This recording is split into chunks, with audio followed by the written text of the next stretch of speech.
प्यारे दोस्तों नमस्कार, मैं हूं राजन प्रतेश। स्वागत है आपका कलेक्टिव जीके चैनल पर। आज है 2 अक्टूबर, महात्मा गांधी जयंती। हमने आपके लिए महात्मा गांधी जी से जुड़े महत्वपूर्ण प्रश्न लेकर आए हैं जो हर परीक्षा में बार बार पूछे जाते हैं। जैसे गांधी जी के राजनीतिक गुरु कौन थे, गांधी जी का समाधि स्थल कहाँ है, गांधी जी को महात्मा गांधी किसने कहा, भारत छोड़ो आंदोलन कब शुरू हुआ, ऐसे बहुत सारे महत्वपूर्ण प्रश्न लेकर आए हैं। क्लास एंड तक देखना। क्लास अच्छी लगे तो लाइक एंड सब्सक्राइब जरूर करना। प्यारे दोस्तों, पहला प्रश्न है महात्मा गांधी का जन्म कब और कहां हुआ। तो हमारा सही आंसर है 2 अक्टूबर 1869 में पोरबंदर पर हुआ था महात्मा गांधी जी का जन्म। इसलिए आज हम 2 अक्टूबर को गांधी जयंती मनाते हैं। कब हुआ था? 2 अक्टूबर 1869 पर पोरबंदर में हुआ था। अगला प्रश्न है महात्मा गांधी के जन्मदिन को किस रूप में मनाया जाता है, किस रूप में मनाया जाता है? तो ये गांधी जयंती और अहिंसा दिवस दोनों के रूप में मनाया जाता है। महात्मा गांधी जयंती को अहिंसा दिवस और गांधी जयंती दोनों के रूप में मनाया जाता है। अगला प्रश्न है गांधी जी के पिता का नाम क्या था, गांधी जी के पिता का नाम क्या था? तो क्या था गांधी जी के पिता का नाम? करमचंद गांधी था। गांधी जी के पिता का क्या नाम था? करमचंद गांधी। उनके पिताजी का नाम करमचंद गांधी था। वे पोरबंदर रियासत के दीवान थे। अगला प्रश्न है गांधी जी की माता का नाम क्या था, गांधी जी की माता का नाम क्या था? तो आपका सही आंसर है पुतली बाई। गांधी जी की माता का नाम पुतली बाई था। अगला प्रश्न गांधी जी की पत्नी का नाम क्या था? तो गांधी जी की पत्नी का नाम क्या था? तो आपका सही आंसर है बी, कस्तूरबा गांधी। कस्तूरबा गांधी उनकी पत्नी का नाम था। गांधी जी की पत्नी का नाम कस्तूरबा गांधी था। अगला प्रश्न है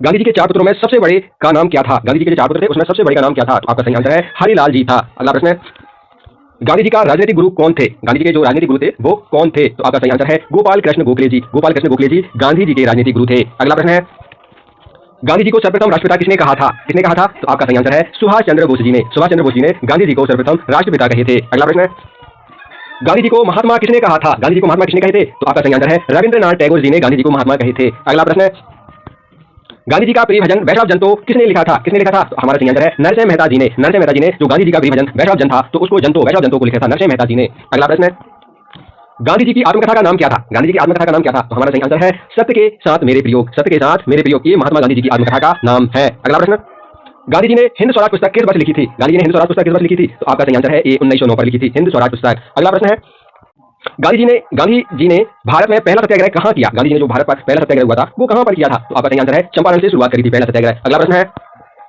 खेड़ा सत्याग्रह कब हुआ, कब हुआ था खेड़ा सत्याग्रह? तो हमारा सही आंसर है 1918 पर हुआ था। अगला प्रश्न असहयोग आंदोलन किस वर्ष शुरू हुआ था, किस वर्ष शुरू हुआ था असहयोग आंदोलन? तो हमारा सही आंसर क्या रहेगा बी 1920 पर। 1920 पर असहयोग आंदोलन शुरू हुआ था। अगला प्रश्न किस घटना के बाद गांधी ने असहयोग आंदोलन को हिमालय जैसी भूल कहा, किस घटना के बाद? तो हमारा सही आंसर है चोरी चोरा घटना के बाद, यानी 100 साल बाद उन्होंने चोरी घटना के बाद उन्होंने हिमालय जैसी भूल कहा था। 1922 में चोरी चोरा की घटना के बाद आंदोलन रोका गया, इसलिए हिमालय जैसी भूल कहा था। अगला प्रश्न गांधी जी ने किस कानून को काला कानून कहा, किस कानून को काला कानून कहते हैं? उन्होंने रोलेट एक्ट को काला कानून कहते हैं। 1919 का रोलेट एक्ट गांधी जी को अन्यायपूर्ण लगा था, इसलिए इन्होंने काला कानून रोलेट एक्ट को कहा था। अगला प्रश्न है नमक सत्याग्रह दांडी यात्रा कितने दिन चली थी, कितने दिन चली थी? तो आपका सही आंसर है 24 दिन चली थी। दांडी यात्रा 12 मार्च से 6 अप्रैल 1930 तक चली थी, यानी आपकी 24 दिन चली थी।